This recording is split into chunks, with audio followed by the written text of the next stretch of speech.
Wait, how does this work? You just press the button. This one? No, not that one. You're listening to Press the Button, a Plowshares Fund podcast dedicated to all things nuclear. I'm joined now by Tom Kalina, Director of Policy. Joe Cirincione, President of the Plowshares Fund. Philip Yoon, the Executive Director of the Plowshares Fund. Development Director from Plowshares Fund, Elizabeth Warner. And here's your host, Joe Cirincione. Thank you for joining us. I think you're going to like this episode. We have a fascinating interview with Maggie Feldman-Piltch, who's the founder and lead for NatSec Girl Squad. We're going to talk about women in national security, foreign policy, and defense. We follow that with a specially produced segment on an event we did in Hollywood last month with Michael Douglas, Ted Lieu, Ben Rhodes, Yasmeen Silva, and Kennette Benedict, and a group of showrunners and producers for Hollywood shows. But first, the news. The clock is ticking. Let's go. And now, early warning. Early warning. Early warning. Early warning. A 7-minute synopsis of this week's nuclear news. We have a lot to cover today, and fortunately, I'm joined by Michelle Dover, our program director at Plowshares Fund, and Mary Kaszynski, our deputy policy director here. Let's start with North Korea, Michelle. Can you fill us in? Well, apparently anything in this very interesting world is possible, according to the U.S. president on Twitter. So Saturday morning, North Korea launched several short-range projectiles, at least one of which appears to be a short-range ballistic missile. This is their first major test since November 2017 and represents a serious action in light of what's supposed to be a ceasefire or, a stoppage of these tests. I was talking about this on MSNBC this week. It's technically not a violation of any promises Kim made to Trump, but why is he doing this? Well, and this is why we should get promises in writing, right? It comes on the heels of the collapse of the Hanoi summit. And there's a variety of reasons he may be doing this, but I think one of the more interesting ones to contemplate is the domestic situation that he's in. Meaning? He was embarrassed following the failure of this summit. He needs to demonstrate strong leadership to the North Korean people. And I think it's interesting that the KCNA statement doesn't mention the U.S. or Trump. He's trying to give space, potentially, for negotiations to continue. How should the U.S. respond? They should do what we've been advising since the beginning, which is, strong, real negotiations, ones that are substantive, ones that actually do put things in writing and do step-by-step. Reject the John Bolton maximalist demands and go for a step-by-step approach. They reduce, we ease sanctions, they reduce more, we do a peace treaty like that? Yes, there is no military option. Great. Thank you very much. Speaking of military options, some ominous developments just Sunday night. As rest of America was sitting down to Game of Thrones, we got this release from the White House. Mary? Very ominous and very alarming. John Bolton announced on Sunday night. That guy is everywhere. He is everywhere. North Korea, Iran, Venezuela, pick a country. Yeah. Bolton wants to bomb it. Is he running the country at this point? Anyway, go ahead. Tell President me about Bolton does appear to be running the country at this point. It's quite concerning. So Bolton made an announcement regarding a routine deployment of a U.S. aircraft carrier to the Gulf. But Bolton's statement said that the deployment was not routine. It was, in fact, in response to Iranian activities and that the U.S. is prepared to attack or to respond to Iranian attacks or attacks by Iranian proxies on the U.S. or allies. It's a very significant step, escalation potentially toward military conflict. It appears that Bolton is very set on provoking Iran to take steps that would invite a U.S. response. So the real question is now, how will Iran respond to this provocation? Mm-hmm.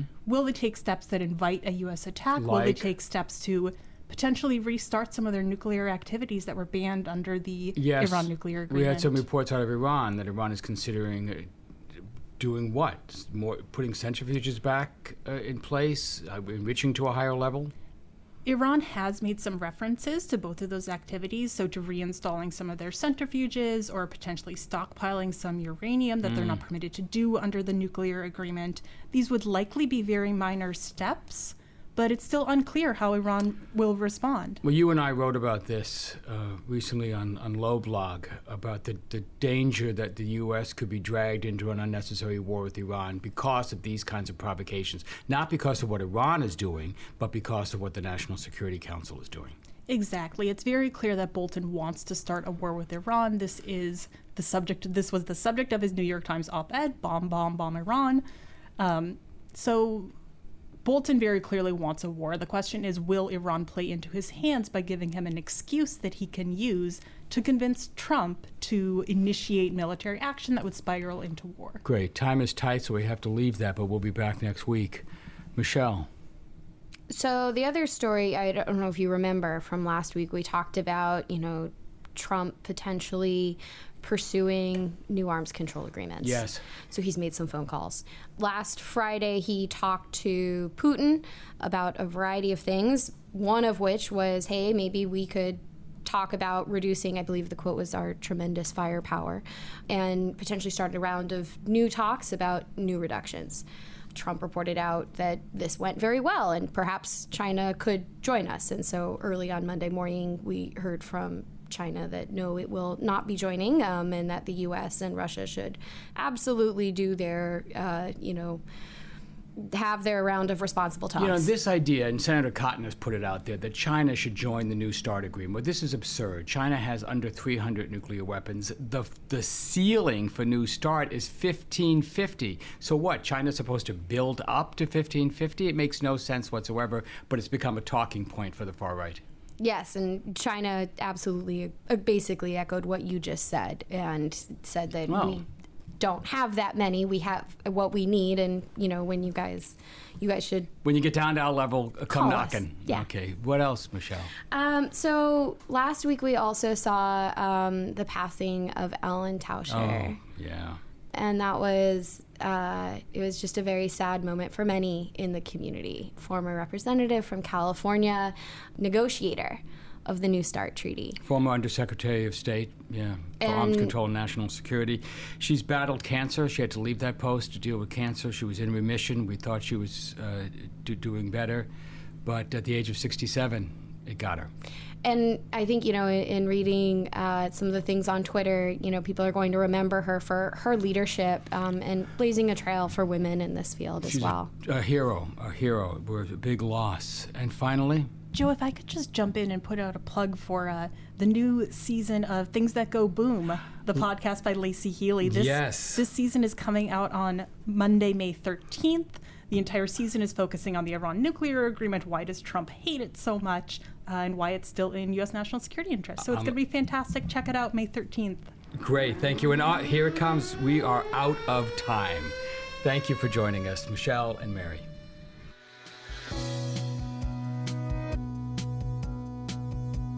We're sitting in the Washington, D.C. headquarters of Plowshares Fund talking to Maggie Feldman-Piltch, who is the founder of NatSec Girl Squad. And I just love saying the name. That's mainly the reason I brought you in. Good. So I could say that name.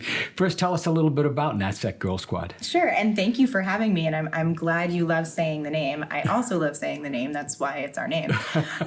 So officially, kind of formally on our website, NatSec Girl Squad is a professional development community for people committed to competent diversity and national security and defense. All of those words are quite intentional. So yes, our name is NatSec Girl Squad, but we are not just for women. We are for everybody, and we are not looking only at diversity and inclusion as a gender issue. We're really focused on workforce development, human capital, diversity and inclusion, not as window dressing issues, I say to people. For us, this is a national security and defense issue. To be soft on diversity and inclusion is to be soft on defense and national security, full stop. The way that I think about this, the way that our community thinks about this, is that at the core of every challenge, every problem, every opportunity is people, and how we rise to that opportunity, tackle those challenges, and solve problems comes down to who's in the room. If we don't have the right people in the room, and by right people, I mean those that have something to contribute, then we're never going to get the solution we need and this country deserves. How far away are we from having the right people in the room? I think we're closer than we were 6 months ago, and we've made more progress in the last 6 months than maybe in, the previous X number of years. We've got a long way to go. But the conversation has always been happening behind the scenes. I think we're getting to a place where we see the value of diversity of thought and diversity of opinion in the national security and defense space in a way that we used to see in politics.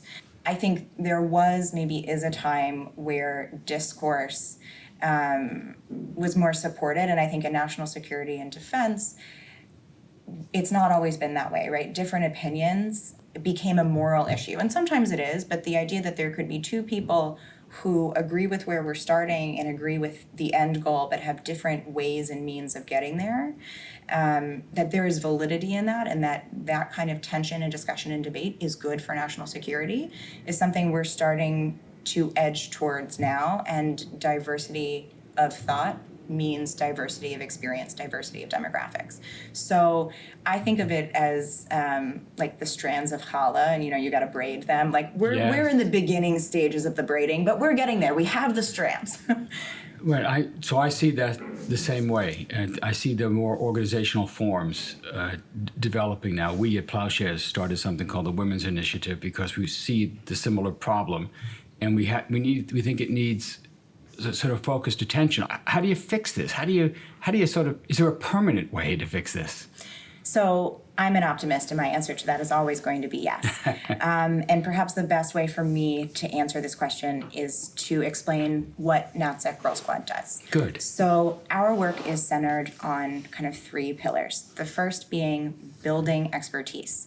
So getting people in the community to a place where they know their stuff. The next area we focus is building confidence in that expertise. And that means 2 things. 1, getting the people who know their stuff to recognize they know their stuff, and getting the people around them to recognize them as experts. Because we know that non-default people is sort of what I call it, also known as non-pale, male, and stale. So we are less likely to raise our hand and say, hey, I'm an expert, right? And not only are we less likely to do that, we're less likely to have other people believe our expertise, to say, hey, they should be on a panel. Hey, we should ask them to write this chapter. Hey, we should have them for this job. Hey, what do they think about this problem? So that's where a lot of our energy goes. And then third... So it's not just that they're not credentialed, they're not senior, they don't have the posts that will give them the experience. Right? But it's who they are. Right. Does anyone believe that they're worthy of those posts? And if they have those posts, do we even listen to them? Yes. Right? And that brings us to the third area of really our work, which is looking at the institutions we have and not burning them down, but saying, okay, these are our systems, this is what we have, and there is good here.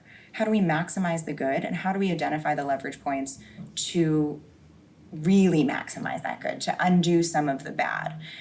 Wow, so you are really tackling sort of the fundamental barriers to women finding positions in this field and positions finding women in this field. That's our hope, right? Because if I've learned anything from NatSec Girl Squad, it's that they don't need help getting good enough to have a job. Don't need that. They are exceptional. These are high-performing, focused, ambitious, driven, committed women and people who want careers in public service. What they need is a foot in the door. Why are you doing all this? Oh, God, that's a great question. And I'm sure my therapist has a lot to comment on there. I really believe, this is the thing that keeps me up at night, this and security clearance reform. Because to me, the answer to every national security, defense, domestic policy, whatever it is, challenge, I trust that it can be solved if the right people are in the room. I trust that we are smart enough, that we are capable enough, that we can do it if we have the people we need. What other organizations do you like, that do you do things with, do you think are doing valuable work alongside you? We're talking Lauren Schulman at CNAS. We're talking about Gender Champions, Michelle Dover, and of course Ambassador Laura Holgate. We're talking about WCAPS and Bonnie Jenkins. We're talking about WISE. We're talking about really anybody who is saying diversity in foreign policy matters. And I think we agree that there's a need to have gender balance and gender equities in the foreign policy, national security, defense space, in positions, in discussions, in the decision-making process. And I think we both agree that would result in better policies, having more diverse viewpoints. And there's a lot of studies that point to that, but I'm not sure that we agree on what those better policies would be. I believe, and I'm not sure I can prove this, that would end up with a more sort of inclusive, democratic with a small d, peaceful defense policy, foreign policy, that balances various national priorities. But I was wondering if you see it the same way. In other words, we're not just doing this because we think it's just and fair. We think it actually will improve the policies. But what do those improved policies look like to you, Maggie Feldman-Piltch? I would start by one point on gender equity. Look, yes, that is an important milestone. For us, this is bigger than gender and it's bigger than equity. And that is why we say competent diversity. For me and for NatSec Girl Squad, what I am focused on is, do we have the right people getting where we need them regardless? Not in spite of or because of, but taking that context of their lived experience and demographic realities into consideration. Do we have the most competent and appropriate people in those roles? That is my definition of success, right? And I recognize that depending on the skill set you're looking for, like sometimes the best person isn't, it is possible to have the best group of minds together for a panel and it to be all one group. And that could mean all women, it could mean all women of color, it could mean all white women, it could mean it could mean a lot of different things. And so I'm less interested to a certain extent, recognizing that all of a default is not a choice. I mean, it is a choice, but it's not an active one. It's a passive choice. I just want that choice to be active. I want us to be saying, is this the right mind and the right group? Because you think some people being screened out of that, the competent people being blocked from those positions because of their gender or color or... Right, and sometimes it's explicit and sometimes it's implicit. Okay. Do you think if we achieved competence, if we achieved gender equity, gender balance in our decision-making process, we really got what we're looking for, that this would lead to a world with fewer nuclear weapons? Yes, fewer, absolutely. Because the set we have, the decision makers we now have, overemphasize their value? I think, yes. I also think I think we would have fewer and we wouldn't need as many because what we have I believe in nuclear modernization. I believe in modernizing the triad. As long as you have them, they've got to work. Right, they've got to work. And so I am always interested in quality over quantity. Right. And I think if we were, I believe that a more competently and diverse national security and defense workforce will lead us to a place where our policy is focused on quality, intention, outcome, and not quantity. Okay. I would rather us do the things we're going to do them well from beginning to end than haphazardly do a million things. Yes. Does that, right? Does that make sense? Yes. There are a number of groups. One of the groups I've just met up with, for example, is called Defense Priorities, a conservative group that says it's not a question of spending more on defense. It's a question of being smarter about how you spend it. Yeah, and I've always believed that. When I was working in the House, we did a bipartisan military reform caucus, and we believed we had to give better weapons to the troops. Yeah. And what that meant was not wasting our money on programs we didn't need just because they were fat profits for a few companies. Right. And so when people ask me what do I think should happen to the defense budget, should the defense budget should be bigger or smaller, I don't like answering that question because I have my green book and that defense budget is real big. And would it be the easier answer to say, oh, of course, the defense budget is too large? Yes. But why I hesitate there is because then I think about we don't have enough body armor for women soldiers, for female-bodied soldiers. right? We need to be spending some real money there. Right. You see, this Exactly. is why I think diversity is so important, to get these perspectives in, because it results in the priorities you have in the budget. Exactly. I mean, what do you think is more important? More nuclear weapons or more protection for the troops? Right. And I'm telling you, I know that more protection for the troops gets the short end of the stick here. It always does. Absolutely does. Right? And what matter, you can always tell any organization, whether that's, a family unit or a giant country, where their priorities are based on how they spend their money. Yeah. I spoke to a female special agent at the FBI a couple weeks ago who was telling me on her first deployment, she had to go and purchase a customized grip for her service weapon, right? Her government-issued service weapon, because her hand was just physically too small. And that's not her. She's trying to do her job. She shouldn't have to do more to do the same. Right. And that's really like where my energy is at. So spend smarter. Maybe it's more, maybe it's less. It's probably less. Thank you so much for joining Thank you us, for Maggie. having This me. has been fabulous. For those who want to know more about you and your organization, where do they go? So you can find us on Twitter, NatSec Girl Squad, the hashtag or the handle. Our website is natsecgirlsquad.com. You can also find me on Twitter, of course. It's Maggie Caroline 1. You can also just follow the hashtag. It'll lead you straight to me. Great. Thank you so much for joining us, and thank you for being a partner in this. Yes, thank you for having me. Okay. When there's a bright light, you get under your wooden desk. Everything seems impossible until it happens. What the hell is it? Early warning satellites detected multiple Russian launches. What? Seligov can't be that crazy. He said he is back after Syria. By launching nukes? In this episode of Press the Button, we go back in the silo. This time in Hollywood, California, where Plowshares Fund partnered with Hollywood Health and Society of the USC Annenberg Norman Lear Center for a public discussion on how the entertainment industry can play a supporting role in building momentum for saner nuclear policy.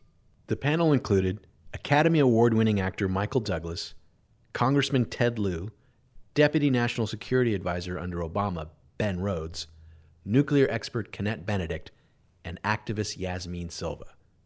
Elizabeth Warner served as the moderator. I'm Elizabeth Warner, the Director of Development with Plowshares Fund.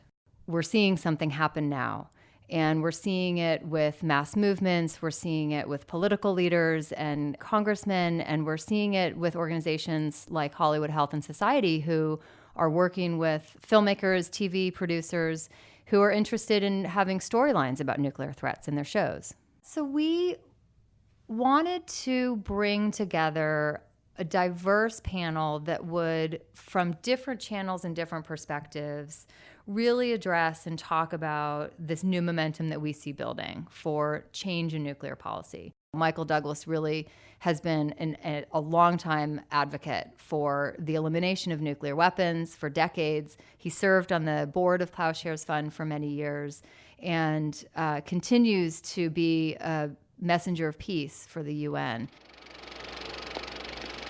Who is it? Kimberly. All right, it's okay. This is the lady I was telling you about. You can't show Just hold on. Listen to what the man's got to say. Who are these men? Guy on the right is Elliot Lowe. So we had this clip of the China Syndrome with Michael Douglas, and it was great because it was, 40 years ago, almost to the weekend, to the night that the movie had opened.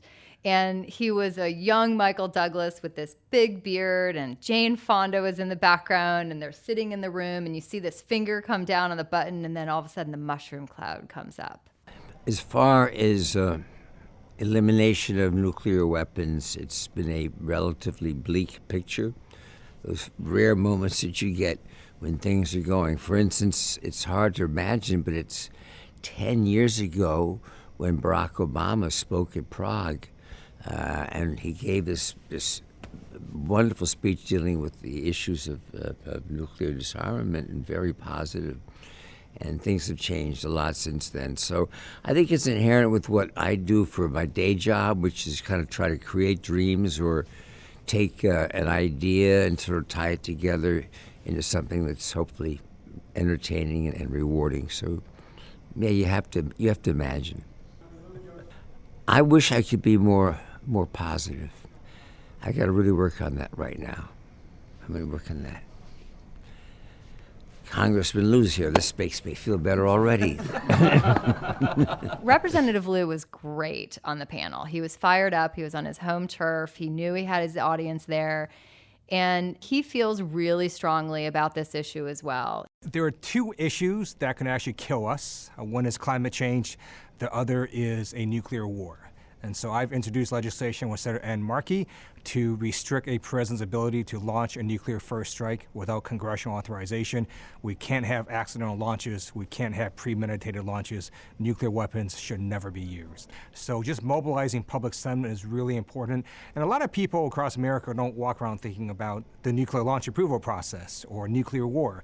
I think we have to start educating Americans about how easy it is to launch nuclear weapons and what the threat actually is. This afternoon I will visit Hiroshima. And this is an opportunity to honor the memory of all who were lost during World War II. It's a chance to reaffirm our commitment to pursuing the peace and security of a war where nuclear weapons would no longer be necessary. Ben Rhodes was the Deputy National Security Advisor with Obama. And so he was instrumental in that administration and the work that Obama was trying to do with changing nuclear policy. And one of the stories he told was about their trip to Hiroshima. Well, Obama was the first U.S. president to go to Hiroshima since, obviously, the atomic bomb. And you know, it's very eerie to fly into Hiroshima on a U.S. military helicopter and to almost feel like you could, you know, envision the city down below completely destroyed. And then when we landed, there were hundreds of thousands of people there to greet this motorcade. And it was a symbol, I think, of kind of the reconciliation that had taken place with Japan. And then Obama stood in the middle of the Peace Memorial, you know, which is right near where the ground zero of the atomic bomb was.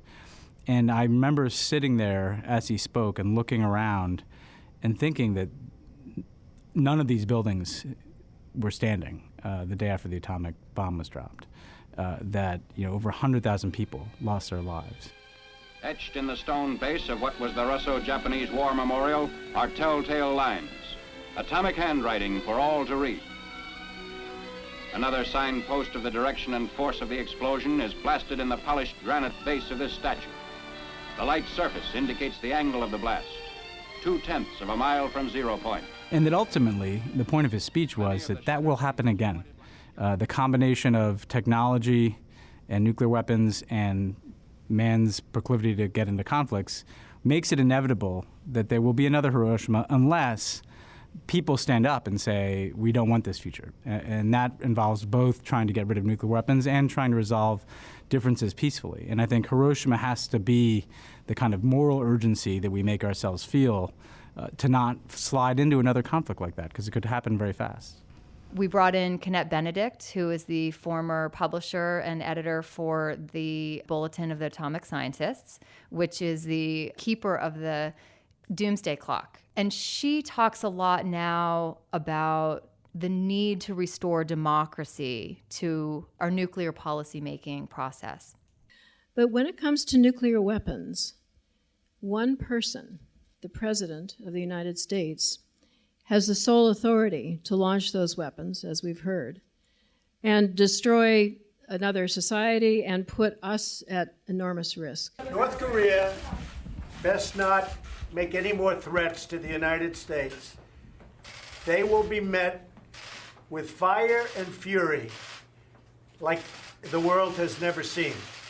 We need to have debates about nuclear weapons in every single presidential race, every governor's race, every state legislator's race, every mayoral race. We will not have a full democracy until we can take, as citizens, take greater control of this extraordinarily dangerous technology.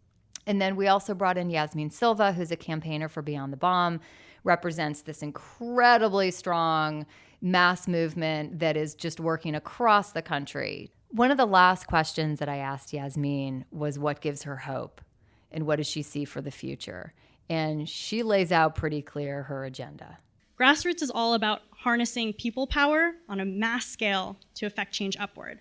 So it starts at the local level. And so we're passing city and state level resolutions in favor of no first use and some of the other policies that we're seeing at the federal level. I think in the next few years, really, given all of the momentum that we're talking about here, we would love to see a no first use policy passed.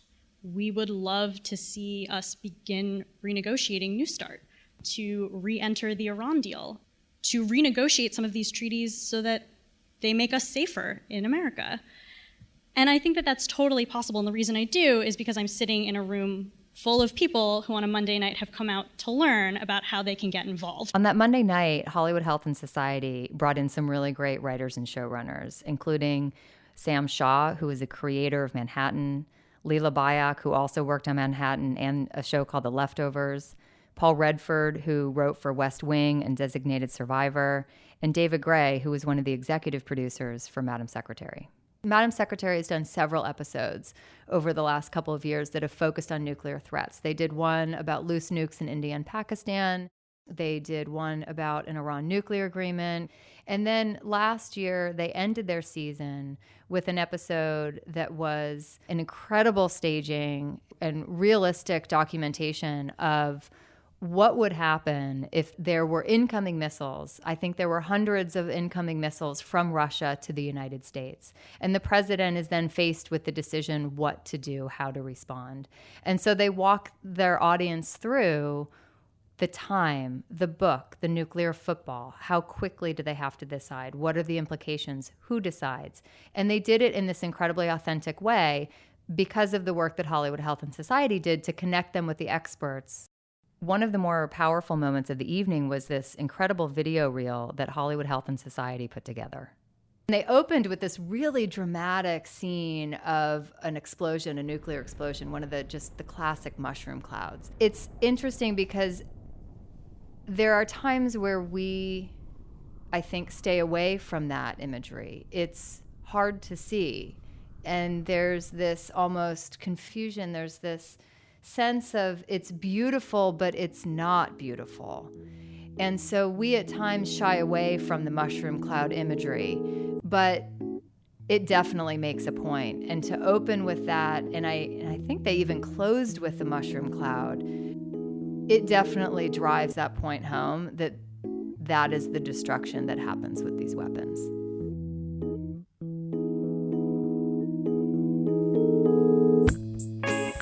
This in the Silo was produced by Will Lowry.